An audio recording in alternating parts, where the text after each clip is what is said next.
नमस्कार, मैं हूं A.K. अरुण और आप देख रहे हैं मेरा कार्यक्रम देश का स्वास्थ्य मेरे साथ।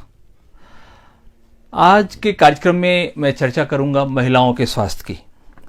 लॉकडाउन के लगभग 50 दिन हो चुके हैं और इन 50 दिनों में महिलाओं की जो स्थिति है वो कमोबेश पूरे दुनिया में बिल्कुल एक जैसी है। आंकड़े कभी ऊपर नीचे हो सकते हैं, लेकिन लगभग उनकी स्थिति एक जैसी है। भारत में जो स्थिति है मैं उस पर चर्चा करूंगा। खास करके महिलाओं की आबादी लगभग आधी आबादी है हिंदुस्तान में और महिलाएं इस देश में पुरुषों से ज़्यादा काम करती हैं। अगर हम सभी आंकड़ों को एक साथ जमा कर लें तो हम महसूस करेंगे कि महिलाएं जितना काम करती हैं, महिलाएं जितना श्रम लगाती हैं, महिलाएं जितना झेलती हैं, महिलाएं जितने कष्ट उठाती हैं, उसके अनुसार महिलाओं को क्रेडिट नहीं मिलता। मैं आपको एक छोटी सी बात आंकड़ों के लहजे में अगर बताऊं तो आपको हैरानी होगी। ये आंकड़ा विश्व बैंक का है, यानी वर्ल्ड बैंक का है, और आंकड़े के अनुसार महिला स्वास्थ्य भारत में नेपाल और श्रीलंका से भी बदतर है। यानी कि हमारे देश की जो महिलाएं हैं, सेहत के मामले में अगर हम उनकी बात करें तो उनकी स्थिति नेपाल और श्रीलंका की महिलाओं से भी बदतर है। ये विश्व बैंक कह रहा है। भारत का स्वास्थ्य ढांचा महिलाओं के अनुकूल नहीं है, ये भी विश्व स्वास्थ्य संगठन माफ कीजिएगा विश्व बैंक के रिपोर्ट का निष्कर्ष है। कहा यह गया है उस रिपोर्ट में कि 51.4% महिलाएं भारत में एनीमिक हैं। यहाँ 50% महिलाओं की शादी 20 वर्ष से ही कम उम्र में हो जाती है। गांव में अभी भी महिलाओं का स्वास्थ्य बहुत अच्छा नहीं है। खास करके ग्रामीण अप्रशिक्षित चिकित्सक, झोला छाप डॉक्टर या झाड़ फूक वाले जो तथाकथित चिकित्सक हैं, उन्हीं के भरोसे ग्रामीण महिलाओं का स्वास्थ्य है। तो ये महिलाओं के स्वास्थ्य की स्थिति है जिसके बारे में मैं आपको पहले ही इसलिए बता देना चाहता हूं कि जब हम महिलाओं के स्वास्थ्य की समीक्षा करेंगे, जब हम महिलाओं के साथ खास करके लॉकडाउन के दौरान कुछ विशेष उल्लेख मैं करूंगा कि पिछले 50 दिनों में महिलाओं के साथ क्या क्या हुआ है, महिलाओं की सेहत से जुड़े आंकड़े किस तरह से हमारे सामने एक उनकी भयावह तस्वीर पेश करते हैं, तो आप चौंकिएगा नहीं। क्योंकि विश्व बैंक का जो यह रिपोर्ट है उसका हवाला मैंने इसलिए दे दिया कि भारत में महिलाओं की स्थिति कोई बहुत अच्छी नहीं है। युद्ध और प्राकृतिक आपदाएं या महामारियां, आप इन सभी स्थितियों में अगर देखें तो सबसे जो बुरी हालत होती है वो यहाँ के महिलाओं और बच्चों की होती है। और भारत लगभग आपदाओं का देश है। भारत में कई इलाके हैं जहां हर साल नियमित तौर पर बाढ़ आती है। भारत में कई ऐसे इलाके हैं, खास करके गांव के ऐसे कई इलाके हैं, कई बस्तियां हैं जहां पर गर्मी के महीने में आग लग जाती है। और भी कई ऐसी आपदिक घटनाएं होती हैं जो यदा कदा घटती रहती हैं, लेकिन उसका सबसे बुरा असर यहाँ की महिलाओं की सेहत पे पड़ता है। महिलाओं को औसत से 2 गुना ज़्यादा काम करना पड़ता है। ये जो मैंने अध्ययन किया है पिछले हफ्ते, जब मैं खास करके देश का स्वास्थ्य मेरे साथ वाले कार्यक्रम का मैं जिक्र कर रहा था, तो मुझे लग रहा था कि कुछ महिलाओं के स्वास्थ्य पर हम लोगों को अलग से बात करनी चाहिए। तो इस दौरान पिछले 5 दिनों में मैंने इन सारे आंकड़ों को जोड़ा है और उसमें जो निष्कर्ष निकल रहा है वो ये कि हमारे यहाँ महिलाओं को पुरुषों की अपेक्षा जितना उनसे वांछित काम लिया जाना चाहिए महिलाओं से, उसकी वो 2 गुना ज़्यादा काम करती हैं। महिलाओं पर घरेलू हिंसा के मामले इस दौरान पिछले 40-50 दिनों के दौरान काफ़ी बढ़ गए हैं और ये बहुत दुख की बात है कि इनमें से अधिकांश तो रिकॉर्ड ही नहीं हुए। मैं आपसे अगर दिल्ली के आंकड़े के बहाने पूरे देश की बात करूं तो दिल्ली का आंकड़ा क्या कहता है आप खुद ही देखें और चौंक जाएंगे।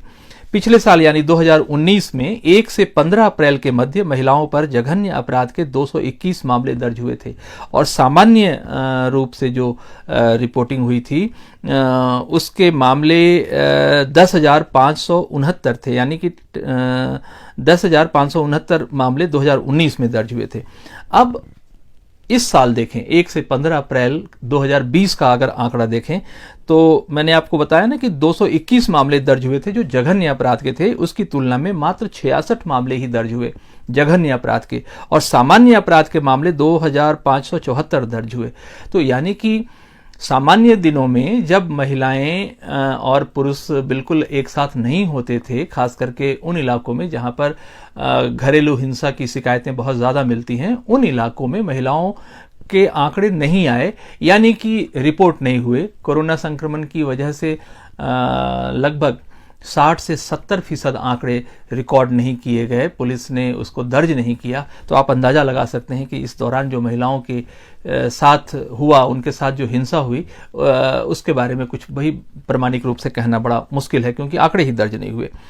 बलात्कार के मामले में 75% की कमी दिख रही है, जबकि पिछले वर्ष इसी दौरान बलात्कार के मामले बहुत ज़्यादा थे। तो ये कैसे संभव है कि जब महिलाएं घर में आमतौर पर रहती हैं और पुरुष काम पर चले जाते हैं, इसके बावजूद जब उनके साथ बलात्कार के मामले बड़े होते थे, तो ये कैसे संभव है कि उनके बलात्कार के मामले घट जाएं? ये सारा आंकड़ा पेश करते वक्त महिला आयोग ने कहा है कि फ़ोन तो बहुत आते हैं, रोज़ाना लगभग सैकड़ों फ़ोन आते हैं, लेकिन मामले दर्ज नहीं होते। महिला आयोग कई बार थाने को रिकमेंड करता है कि फलां जगह से शिकायत आ रही है, लेकिन वो मामला थाने में दर्ज नहीं होता, ऐसा महिला आयोग भी मान रहा है। कामकाजी महिलाओं के बारे में मैं आपको बता दूं कि जो महिलाएं काम करती हैं, जो दफ्तर जाती थीं, लॉकडाउन के दौरान पिछले 40-45 दिनों में वो घर से काम कर रही हैं। उनका क्या अनुभव है, उस पर भी आंकड़े आए हैं, खास करके ये आंकड़े सब प्रकाशित हैं। मैं जो भी आंकड़ा आपसे जिक्र कर रहा हूं, वो आंकड़े Indian express, times of India के अखबार में दर्ज हैं। कामकाजी महिलाओं के बारे में यह कहा गया है कि कंप्यूटर पर काम करने वाली महिलाएं जो घर से काम कर रही हैं, उन्हें ऑफिस की तुलना में 6 से 8 घंटे ज़्यादा काम करने पड़ रहे हैं। और सबसे बुरी स्थिति दैनिक मजदूरी करने वाले महिलाओं की है, क्योंकि उनका काम बंद है और वो घरों में कैद हैं, घरों में ही रह रही हैं। बाहर लॉकडाउन की वजह से वो बाहर भी नहीं जा पाती। पुरुष तो थोड़ा बहुत प्रिविलेज ले लेते हैं, लेकिन महिलाएं नहीं निकल पाती।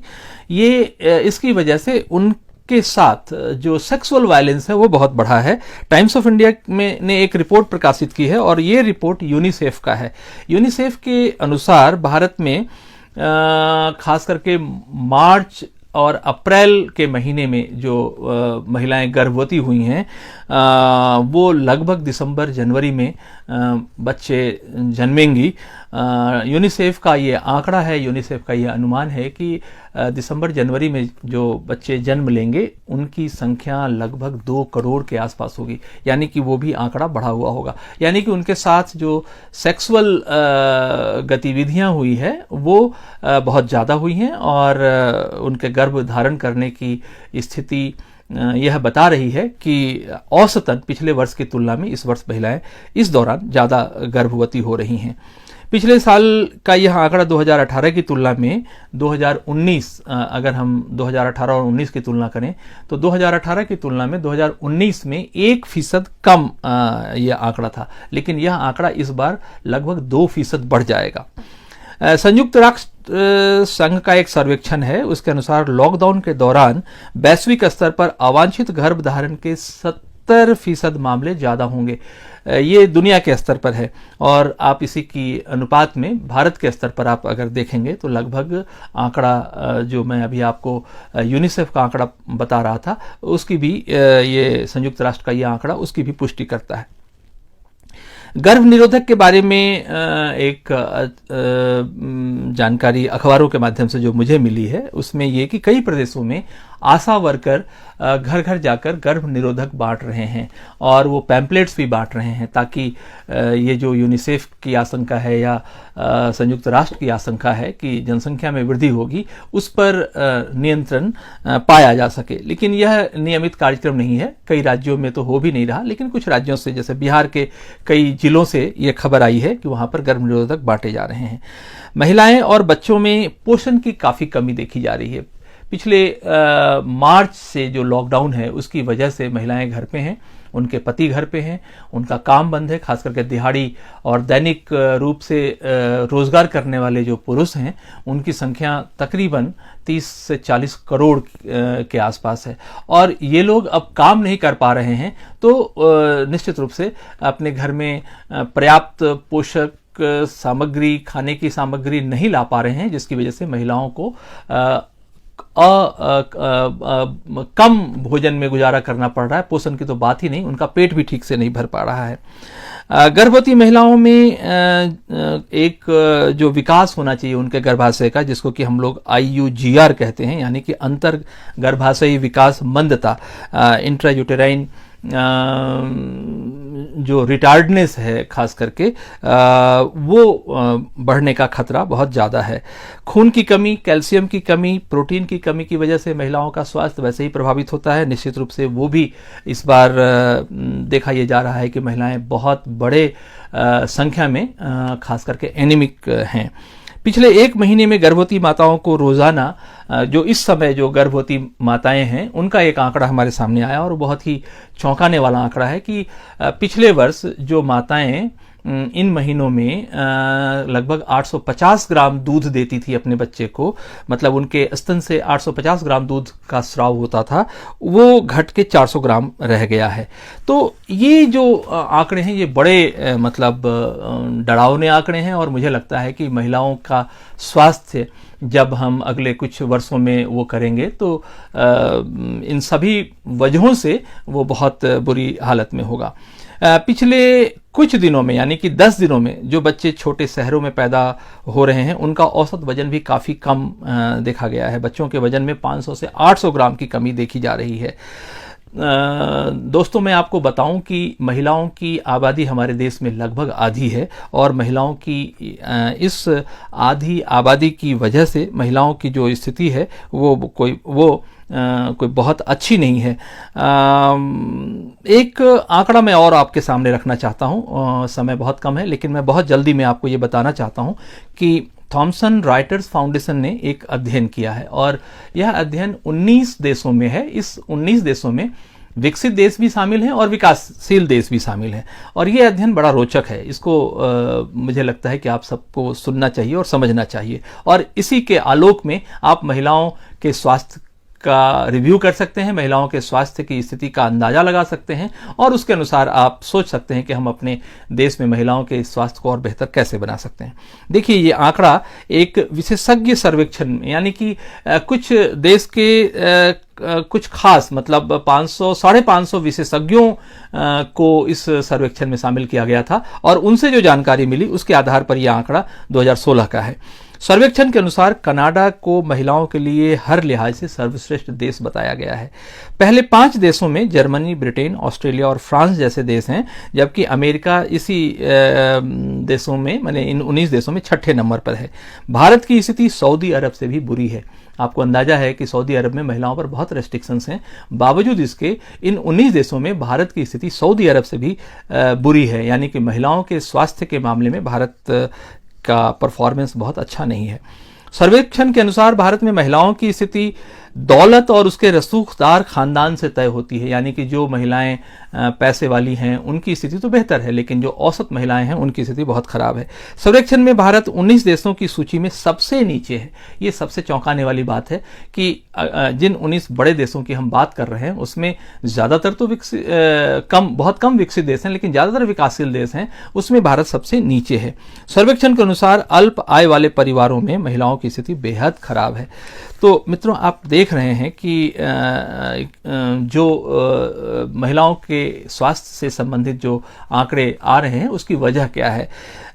इसी में एक निष्कर्ष है, वो निष्कर्ष बड़ा रोचक है, उसको आप सुनेंगे तो आपको हैरानी होगी कि 51% पुरुष और 54% महिलाओं ने पत्नियों की पिटाई को जायज ठहराया है।